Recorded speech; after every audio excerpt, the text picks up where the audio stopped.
దేవుని పరిశుద్ధ నామమునకు మహిమ కలుగును గాక. ప్రియులారా, ప్రభునామను మీ అందరికీ వందనములు. దేవుని వాక్యము ధ్యానందాము. కీర్తనల గ్రంథం 145వ అధ్యాయము 18వ వచనం. తనకు మొర్రపెట్టు వారందరికీ, తనకు నిజముగా మొర్రపెట్టు వారందరికీ యెహోవా సమీపముగానున్నాడు. ప్రియమైన దేవుని బిడ్డలారా, ఈ ఉదయకాల సమయంలో పరిశుద్ధాత్మ దేవుడు మనతో మాట్లాడుచు ఉన్నారు. దేవునికి ఈ విధముగా మొర్రపెట్టుచున్నాము. ఆయనకు నిజముగా మొర్రపెట్టుచున్నామా? మొర్రపెట్టుటలో ఓపికతో, నిరీక్షణతో ఎదురు చూస్తూ మొర్రపెడితే దేవుడు ఖచ్చితంగా కార్యం జరిగిస్తారు. ఇశ్రాయేలు ప్రజలు దేవుని సన్నిధిలో ఐగుప్తు దేశములో ఉన్నప్పుడు వారు ఎంతో మొర్రపెట్టారు, దేవుని బ్రతిమాలుకున్నారు. వారి కన్నీరుని, వారి దుఃఖాన్ని దేవుడు చూసి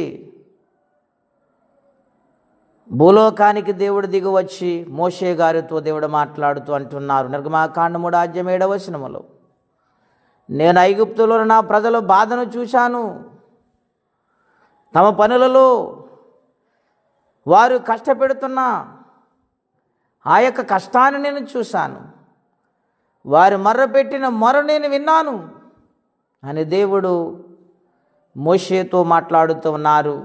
ప్రియమైన దేవుని బిడ్డలారా, మన మొరను ఆయన వినాలంటే మనము దేవుని సందులో యథార్థంగా, నమ్మకంగా బ్రతికి ఎన్ని ఇబ్బందులైనా, కష్టాలైన ప్రభువైపు చూసి ప్రార్థించగలిగిన వారమైతే నిత్యముగా మన ప్రార్థన ఆయన ఆలకిస్తారు. దేవుని బిడ్డలారా, మహాభక్తులైన వారు బైబిల్ గ్రంథములు అనేక మంది మొర్రపెట్టారు. వారి ప్రార్థన దేవుడు ఆలకించారు. షిలోహు మందిరములో అన్న కన్నీళ్లతో, మనోదుఖముతో ఆయనకు మొర్రపెట్టారు. ఆ మొర్రను దేవుడు విన్నారు.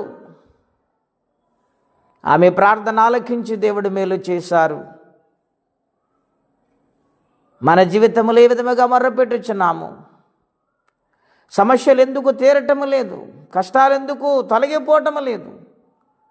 రెండు బాధల నుండి ఎందుకు విడుదల పొందలేకపోతున్నాం? ఎక్కడో లోటు ఉన్నది గనుక ఆ లోటుని మనం సరిచేసుకోగలిగితే, ఆ కొరతని మనం సరిచేసుకోగలిగితే దేవుడు నిత్యముగా మన పట్ల గొప్ప కార్యమును జరిగిస్తారు. ఇర్మియా గ్రంథములో వ్రాయబడింది 33:3లో, నాకు మొర్రపెట్టుము, నేను నీకు ఉత్తరం ఇస్తానంటూ ఉన్నాడు ఆయన. నీవు గ్రహింపలేని గూఢమైన సంగతులు నీకు తెలియచేస్తానంటూ ఉన్నాడు ఆయన. కనుక దేవునికి మొర్రపెట్టేవారిగా ఉందాము, ప్రార్థించేవారిగా, ఆయన పదాలు కడిగేవారిగా మనము ఉండగలిగితే దేవుడు ఖచ్చితముగా కార్యమును జరిగిస్తారు. అటువంటి దీవెన ఆశీర్వాదము ప్రతి ఒక్కరు పొందుకోవాలని కోరుకుంటే మాటలు ముగిస్తున్నాను. ప్రార్థన అండి. అత్యంత కృప కలిగిన దేవా, మహోన్నతమైన మీ నామము కొరకై వందనములు, స్తోత్రాలు. నీకు మొర్రపెట్టినప్పుడు ఎన్నడూ సిగ్గుపడరు ప్రభువా. నువ్వు తల ఎత్తే దేవుడు నాయన. అన్నా ప్రార్థన ఆలకించిన తండ్రివి. దావీదు మొరను, కన్నీరును తుడిచిన దేవుడవు నాయన. భక్తులైన వారు అనేక మంది ప్రార్థించినప్పుడు వారి ప్రార్థన ఆలకించారు. ఉదయకాల సమయంలో మేము మొర్రపెడుతుండగా మా ప్రార్థన ఆలకించండి. ఎవరే కష్టములో, బాధలు, ఇబ్బందుల్లో ఉన్నారు, ఎటువంటి సమస్యలు గుండా ప్రయాణము చేస్తున్నారు, కనికరించము, సహాయము చేయము.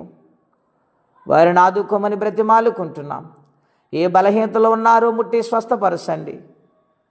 ఏ యొక్క సహాయము కోసం ఆశతో ఎదురు చూస్తున్నారు, వారికి సహాయమును పంపించండి. కష్టపడుతున్న రెక్కలను బలపరచండి. ప్రతి ఒక్కరిని కూడా పేరు పేరుని జ్ఞాపకం చేసుకోండి నాయన. రక్షణ లేని వారికి రక్షణ ఇవ్వండి. ఈ దినము దీవెనకరంగా మార్చమని, మీ కృపచేత బలపరచమని యేసయ్య నామములో అడుగుచున్నాము తండ్రి. ఆమేన్. దేవుడు దీవించును గాక. ఆమేన్.